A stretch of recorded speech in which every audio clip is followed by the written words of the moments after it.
Good morning, Cherries fans. Hope you're doing all right this Monday morning. We've had nearly 48 hours to cogitate over what we witnessed at the weekend. AFC Bournemouth drew 1-1 at home to Derby County. Still unbeaten, but is it good enough? This is a video podcast. If you want to download the full audio podcast that includes this match chat section, as well as a brief look forward to Wednesday on Tuesday, I think that's the order, then do make sure you load up your podcast app and just search for Back of the Net Bournemouth. And once again, I'm here with Jeff Hayward. So, Jeff, 1-1 against Derby County. How was your weekend? That made it very frustrating. Yeah. I'm in agreement with you. I know we're unbeaten after 9 games, and we're the only team in the 4 divisions that's got an unbeaten record. However, you watch that game, and it's hard to recognise that performance based on that second half performance we saw against Bristol City, where we played with speed, intensity, desire, which we needed to do because we were shocking in that first half too. Yesterday, they come out and unrecognisable. It was just awful. And it wasn't like Derby were incredible. We were just getting the technical aspects wrong, just the basics of football. And I said on the free-for-all after the game that Cherries hadn't won in our last 7 matches against Derby County. And there wasn't a single point in that match, maybe just after Roro's equaliser, but I thought that was going to change because we were poor throughout. The second half was better, we've got to say, and JT, to his credit, made substitutions that had an effect once again. However, the first 45 minutes, I've not quite seen anything like that for a long time. Football is a simple game, made much more difficult if you cannot pass the ball to your teammate. And we're not talking difficult passes. There were so many simple passes that were either overhit, misplaced, just poor, and we're better players than that. We know that, and yet it's something we've talked about before. There's this kind of inconsistency with this squad that they find it very difficult to keep going with a level of performance that they set in the previous game or previous 45 minutes even.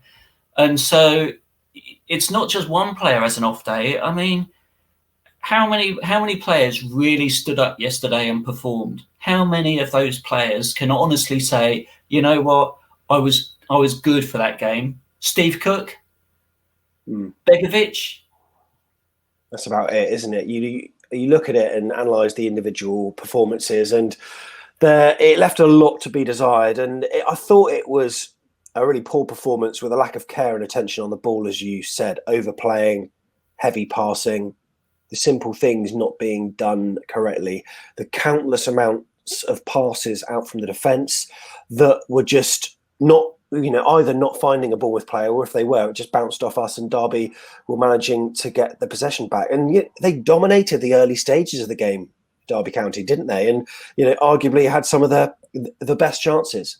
When we play too slow, and particularly when we play too slow from the back, we invite the opposition to press us. We make it easy because we don't have enough movement going on in the midfield. So if the ball, you watched yesterday and you see the ball go out to the flanks to Rico or to Mepham, their only out ball was to Smith or to Stacey, but there was nothing that Smith or Stacey could do. They're sort of trapped on the flanks, and there's no inside options for them on the midfield because there is no movement. There's no sort of team connection going on there. And if we are going to play out from the back, we need to play with much greater speed and movement and ambition. You know what football's like. If you make it easy for the opposition, if you're static, and we were way too static. And when we had the ball in midfield, it felt that there was no movement up front. The disconnect between where we were playing from so deep in our half to trying to hit glory balls to Solanke or to Danjuma. I mean, we made it so easy for them. Yeah, We did. It was 3-4-3 that we lined up with, and Kelly was out for Rico, who stepped in as the left side of that centre back three. Dan Juma in for Josh King, who was on the bench. Billing in for Gosling, who was on the bench. So we had a midfield duo of Lewis Cook and Philip Billing. And you and I, we've been on podcasts last season in Project Restart, even before that, because we sort of wonder what their respective roles are. I think Lewis Cook's role is a slightly more defined now, but when you have a player alongside you that seemingly is not putting in a shift, it's very difficult for Lewis Cook. We've always said that Philip Billing, he seems to perform better in a three. How many times are we going to have these conversations, Jeff, about that guy? Because, we want him to do so well for us, but so many times we just see these performances that are lacklustre at best. He had a poor game yesterday, but he wasn't alone. There were a number of players who also had a really bad off day. I think he stood out more because so often the ball was going through him, and even in the first few minutes, he gets robbed in midfield and they have a chance. And I'm just not sure that I understand rotation. We've got a lot of games. We've got another game coming up on Tuesday night, so the recovery period is not great. We're missing probably our biggest midfield player, Jeff Lerma, and that presents a problem when you are trying to rotate from the Wednesday night to the Saturday. Lewis Cook and Stanislas were both playing or both starting in that Bristol City game, but to bring Billing in for Gosling is not a like-for-like swap. Unless you're expecting Billing to transform himself into some sort of human dynamo, he's not that type of player. And I think he's better when playing in the opposition half. He can play a good through ball. He's got a bit of vision. He's got a good shot, but not picking up the ball, 10 yards outside our box. He looks slow, he looks ponderous, and if he's not got any options, he's easy to rob because he's all left foot and predictable. And I don't want to single him out because, like I say, there were lots of players yesterday who were average at best. You could pick everybody on that outfield side apart from Steve Cook, I think, and they all had terrible moments. It was just that Billings were the ones that cost us. And actually, do you know what? I think it's that sort of three as well. I wasn't that impressed with Stanislas on Wednesday night, and I'm not sure he can play that sort of I don't know what role you'd call it, the sort of advanced midfield role, because twice now he's done that in two consecutive games, and he was poor yesterday. He kept giving the ball away, didn't seem to have any vision. Thank the Lord that Brooks is back, because I think he might solve that particular problem. Yeah, I think so. So let's go over our season so far. We've got 4 wins and 5 draws. So that puts us on 17 points. We're third in the league. A lot of people are saying, well, that's not bad. We're unbeaten. It's good for the psyche, the fact that we haven't been beaten. But you look at the matches that we should have won against the quality of opposition that we played. Derby County, they're in the relegation zone. We're playing Sheffield Wednesday on Tuesday. That worries me. Some of the teams we've played have not been exactly in advanced positions in the league, but then you counter that and say, okay, well, we've played Watford, we've played Norwich and stuff. People keep on reeling out the same line that, well, it's early days. We're only going to get better. Well, that point is nullified by the fact that all teams are going to get better. So how can you make that as a point? All you can do is just play the matches that you've got now. Maybe you could say that players like Josh King and David Brooks are perhaps not fit, but even unfit players should be able to do the basics. That is not related to your cardiovascular fitness. And I really struggle sometimes to even dissect and analyze matches. I find wins fairly easy to go over, but sometimes when we put in abject performances, I struggle to see what the issues were. But that's the first thing, and that was obvious to anyone.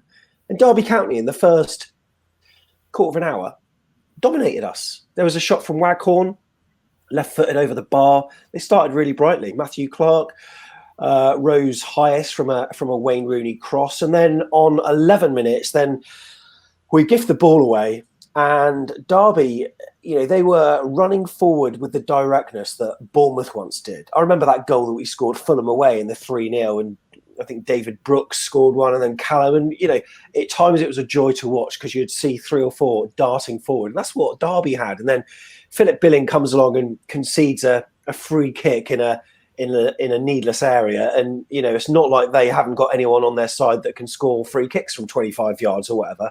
As it happened, the free kick wasn't taken by him. It went into the wall.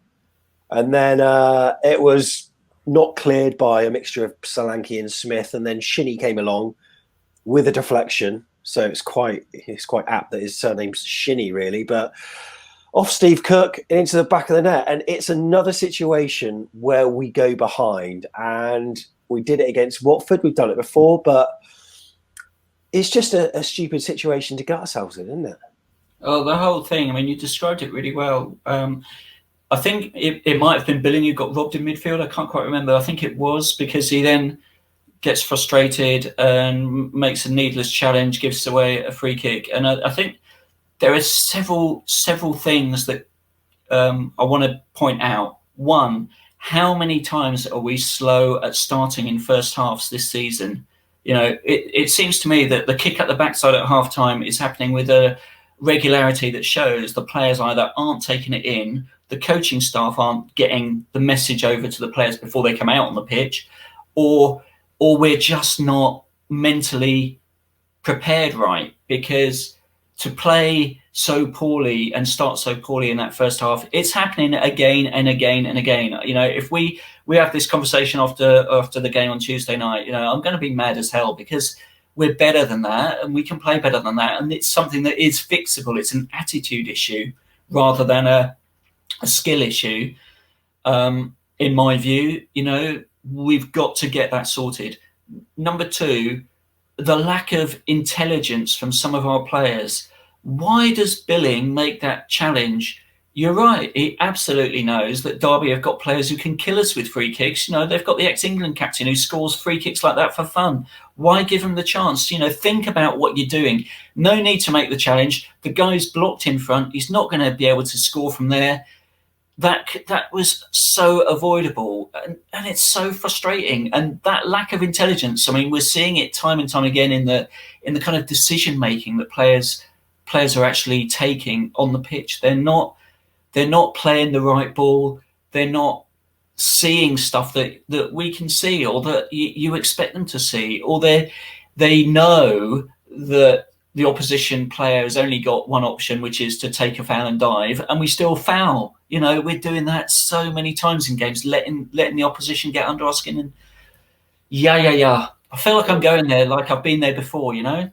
Yeah, and I thought it might provoke a reaction, but it wasn't. It was Derby that arguably, could have scored on 25 minutes, Waghorn fired. It was a daisy cutter, and then in the end into Begovic. But Derby, they were first at everything, and I don't know, and I said this on the free-for-all as well, but there seemed to be a lack of communication throughout the side. There were so many times where midfielders were on the ball, and I could see that there was a man on, and it's like no one's talking to him because they're really slow on the ball. And sometimes when, say, Rico had the ball and, Josh King's trying to get in front of his marker and just, trying to offer himself as a ball to feet, there would be just a leg that came in from the Derby defender, and he's not making himself big. He's not shielding the ball, and they're easily managing to recycle possession. And I think the problems actually started from the back with our terrible distribution, and then it sort of it then morphed itself into our midfielders being pretty poor. I think Lewis Cook, did have a good game, to be fair, but then up front, it just seemed to sort of emanate throughout the side. And for all our so-called attacking flair, for all our players that we think will tear up the Championship, the lack of goals and the lack of opportunities, that's worrying, Jeff. Yeah, it's beginning to be a concern. The game yesterday was very reminiscent of that QPR game where we barely created a single chance. I mean, we barely created a single chance in the entire game, and thankfully thankfully we managed to play better in that second half. But I think it doesn't help if you can't pass the ball to each other. But I thought I'm concerned about that combination on the left-hand side of Rico and Smith. You're right. I don't think that works particularly well together. And I think we actually missed Lloyd Kelly playing with Smith yesterday, because that in the second half against Bristol City was dynamic and purposeful. And what you need is that left-hand side centre-back. If the opposition's sitting deep, they've got to take it to the opposition. And Lloyd Kelly did that brilliantly in that second half, I thought, last Wednesday. But Rico's a slightly different player. I don't think they gel that well together. On the right-hand side, I thought Stacey had a terrible off day yesterday. Maybe there's a lot of tiredness kicking around. Maybe, the players, some of those players, because he's played pretty much every game, maybe he just needed a break, but he was not on his game. And I don't think that helps. And Mepham isn't naturally going to go forward and commit a midfield player to create space for the other midfield players. And what happens is what you get with Derby yesterday is their attackers sit right off our defenders, let them have the ball, and then they've got no options because they're not taking it directly forward. They can't pass to anybody because everybody's effectively double marked. You've got a striker in front and a midfielder behind our midfield players, and they can't get the ball. And when they're as slow as Billing is in possession, it's easy to pick off. And just the whole thing was such a frustrating game to watch. And it's also, I think, on the management team to see those things and change them and change how we play, change the dynamic. And I think there was a time where Stanislas got a bit of a talking to during that first half. And actually, it seemed to work because he was then involved in our two only chances at the end of that first half, wasn't he? Yeah, and Dom Solanke, I mean, he managed to put pressure on the keeper with a long ball forward, and then beat the defender to feed Smith, who then side-footed it back to Solanke, who blazed it with his instep over the bar. But then he had another chance, a snapshot, great save from the keeper Marshall, after some great build-up play, as you say, with Junior, who sort of cut the ball back from a tight angle. But he got in the right places, and credit to him, we were getting opportunity, and that's what Bournemouth fans want to see. We want to see creative, zippy football, fast-paced. We want to see the team creating chances, and given the riches that we've got in terms of the players on the pitch, then we should have been creating more. It's not necessarily the actual getting them on target and scoring them. Obviously, the more shots you have, the more likely you are to score anyway. But you've got to create the chances for that to happen. And people might look as though we're being really negative, but we're third in the league, we're unbeaten, blah, blah, blah. But I think we need a bit of a reality check as well, given the amount of quality Premier League standard players that we have. And this reminds me of 12 months ago, where a lot of people were seeing our lofty league position and they said, you know what, it's brilliant, it's great. And then we got unraveled really quickly. And it's got the same feel to it, despite the fact we're unbeaten and all that stuff. That I feel is almost a bit of a smokescreen, and people were almost reeling out this line. Yeah, well, we're unbeaten, but come on. The team that we played yesterday were probably one of the poorest that we faced, and we weren't creating enough chances. The second half, though, got to say, was better. Yeah. Jason Tindall made some really good substitutions, and that's one thing that we've, quite often with Eddie, there were some substitutions that we almost were really baffled. But credit to JT, he's making right decisions, and they seem to be having the impact. Of course, the goal scorer was brought on by him, and he's kind of making the calls that we as fans would do, and that's one thing I feel is quite good. Billing coming off, etc. Roro coming on in replacement of Junior Stanislas, etc. And the second half was better, wasn't it, Jeff? It was better. I think there were a combination of things. I think Derby ran out of a bit of energy and just decided to try and win it 1-0 and defend deep, which actually helped us. I think that we could play further forward. The defence got up the pitch more, which we needed to do. We needed to close the gap between the defence, midfield and the strikers, which we did, which made it easier to pass the ball to each other, gave us more options. But it was still one of those games, there was still occasional passes that you thought, why have you just hit that out? That was so easy to make. And I think we absolutely need to pick out individual players. Starr, when he came off the bench on Wednesday night, Saturday afternoon, Arnie, what's happened, mate? Where's the smile gone from your play yesterday? You look like you didn't want to be there. You look miserable. You couldn't pass the ball to anybody. You kept making the wrong decisions. Suddenly, in the second half, he gets a few chances. But even then, it's not the smiling Arnie we know. He seemed just grumpy yesterday, and I don't know why.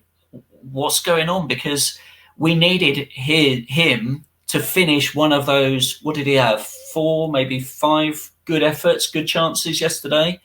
And okay, keeper makes a brilliant save for that one that hits the post, but the other ones, you think, he's got to get better connections. He's got to do better than that to make it more difficult for the keeper. He's got to flipping score one of those, because that's how good he is, and that's what he would have done on Wednesday. So what changes? And I think that's what we find frustrating too.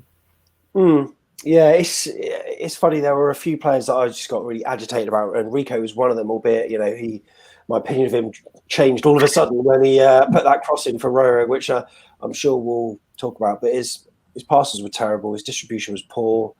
Premier League pedigree players.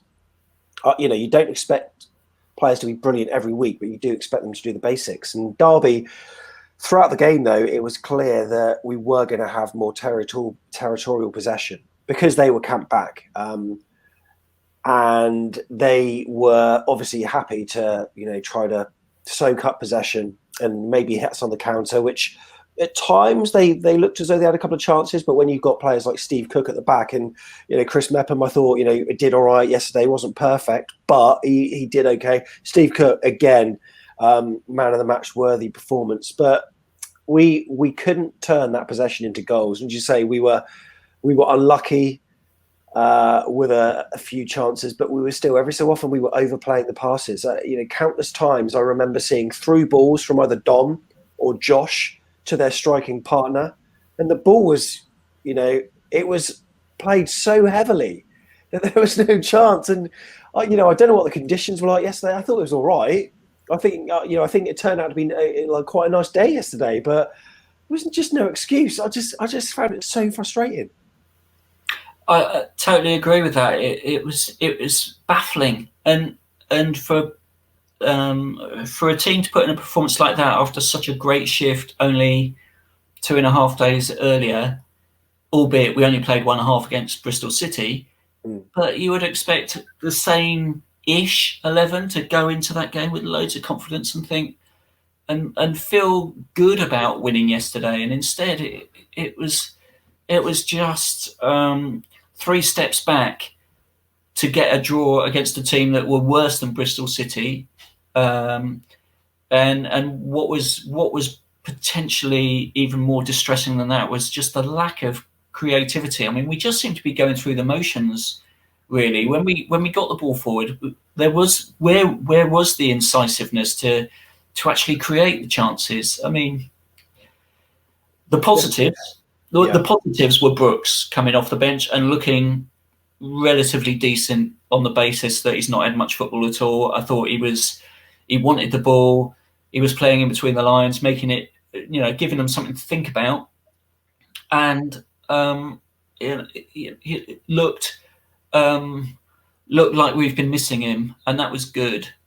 It was, and Jack Stacey came off, so he went into a flat back 4. And look, I'm sort of, if there was a Peter Snow's swingometer of negativity and positivity, I think we would be majorly in the negativity camp, Jeff. But it's not because we're glass half empty or any of that. We're just frustrated because we know the ability that the team has, and arguably we've only seen it in a few occasions this season. I mean, Coventry, I think the whole game was pretty decent, barring the penalty that we conceded or whatever. But you just know that they've got the ability, and Derby weren't anything special. And I apologise, Derby fans, if you're listening to this or watching this and you're thinking that we are discrediting you. But the fact is, your performance, we've seen a lot better this season, and we managed to beat those teams. So the frustration from us is the fact that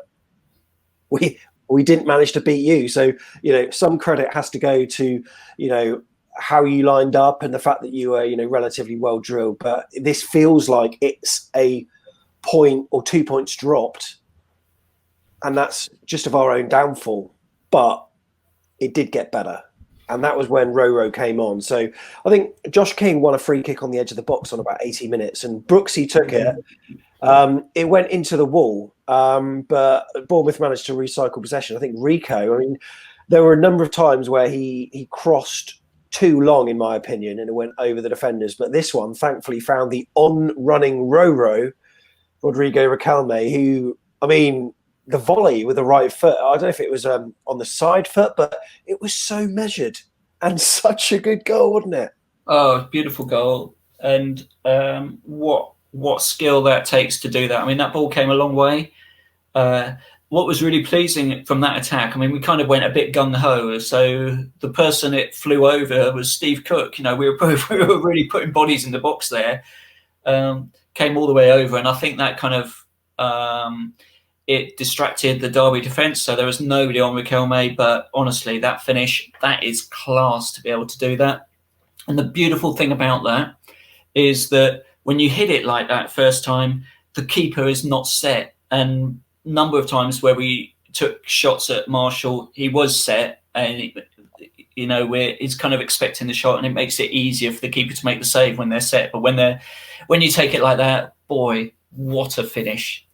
And that's a young lad that has got something to prove, and he, when you are a younger player, it doesn't matter what standard you're in, you take more risks. And I can just imagine that falling to someone like Dom Solanke, and I can imagine that he would have wanted to take a touch, by which time the defender would have closed him down. But Roro, to his credit, that the position that he was in, a number of things that could have happened. Yeah, he could have controlled it. He could have blazed it. It would have been so easy to get that wrong.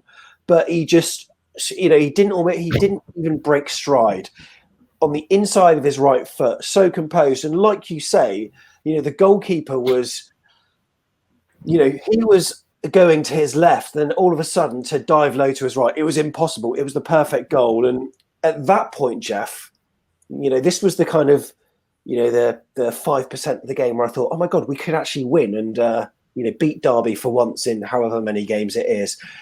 But then Derby go on the attack, and then Steve Cook, no idea what happened. Hand, face, not sure.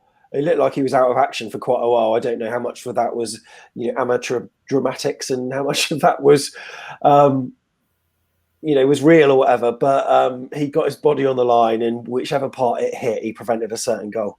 Yeah, it was an incredible block. And actually, there were a couple of things I think to just point out. When it went to 1-1, Derby looked good. When they attacked us, they looked decent. And in fact, just before Riquelme scores, I think they had the guy, I can't remember, was it Knight, had a 20-yarder where Begovic made a really decent save down to his left. And you kind of thought, well, if Derby had gone for us a bit more, they might have had a bit more joy, because actually they were okay, I thought, going forwards. And I think sometimes looking at our squad, you're right. We are technically a really good, capable Premier League, full of Premier League quality players. We ought to be dominating teams and winning games, right? Okay, that's sort of the way it is. But teams will then come and play with that really low block defensive shape that we're finding very difficult to break through. So you can see a lot more of these kind of 0-0, 1-0s going into the last sort of 15, 20 minutes coming up for us, I think. But But actually, if there's a few teams out there, maybe Swansea already might take a look at that and think, you know what, we can attack Bournemouth, because we looked a bit fragile, I thought, in that last sort of 5-10 minutes. And yeah, what a block. I'd say face. But I have no idea what it is. No one knows. Now, whilst I'm recording, it's not just me and you that feel a bit negative. Whilst we're recording this, had a message from Ashley, who's been on the podcast before, also on the free for all, and he said he's utterly bemused by us at the moment. He did want to come on the free for all on YouTube, but he thought it might not be good to go on a negative monologue with him combusting in the process. He said he's sure he wittered all the way through last season regarding our predictability and our inability to even deliver this, along with moving the ball too slowly. It's, there are a number of things for JT to work on. And I just feel as though, I feel almost stupid, looking at the league table and moaning because we're third. We're 17 points. We're only 5 points off top spot or whatever it is. But we had 69% possession yesterday. We had 10 shots, 5 of which were on target, 4 corners. We dominated. We're getting. I think it's just a mixture of things, because at the moment 2 things are happening. 1, we're not creating enough chances. 2, even when we do, we're not scoring them. Case in point, Dom Solanke, for every 5 chances he gets, maybe he'll score 1. We don't quite know. So it's a mixture of things at the moment, but I just feel as though the lack of energy in the middle of the park just reverberated around the side. And I, for one, would like to see someone else pairing up with Lewis Cook in midfield in our next match, because for me, Philip Billing, he just was a bit too pedestrian. Yeah, I think it has to be Gosling, because if it's Phil Billing, I think you bring him on when we're 1-0 up with 10 minutes to go, and you need to stop the opposition in midfield. I think at the moment, on yesterday's performance, he's not got the skill level to be paired with Lewis Cook to get us going forwards. All the energy, actually. Otherwise, sorry, Phil, wake up and play a bit quicker. It's what you got to do. I mean, I was screaming at you yesterday so many times. You must have heard it, because the number of times he takes about 4 or 5 touches, and you can see what he's doing. The defensive shape of the opposition is so much in position, ready for the obvious pass he's going to make, and it's just anyway.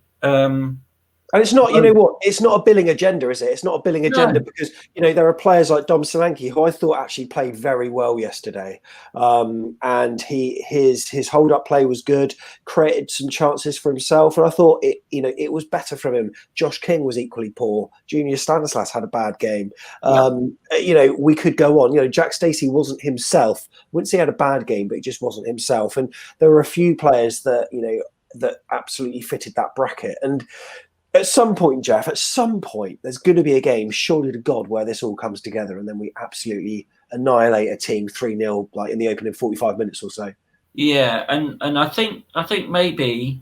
So one piece of advice for Dom: keep the ball on the deck, Dom, when you're hitting it, because he's hit every time he seems to be shooting at the moment. It's at a great height for the keeper to make saves. Keep it on the deck. And make sure you hit the flipping target. That one where he blazed it over earlier in earlier in the game, end of the first half. I mean, that's crying out for a side foot. Get it on target, not laces from there. And I think it's just that sort of bit of thinking. Think about what you're doing a bit. Make it tougher for the keeper. I think we have a question I would ask the coaching team is, rotation, is it working?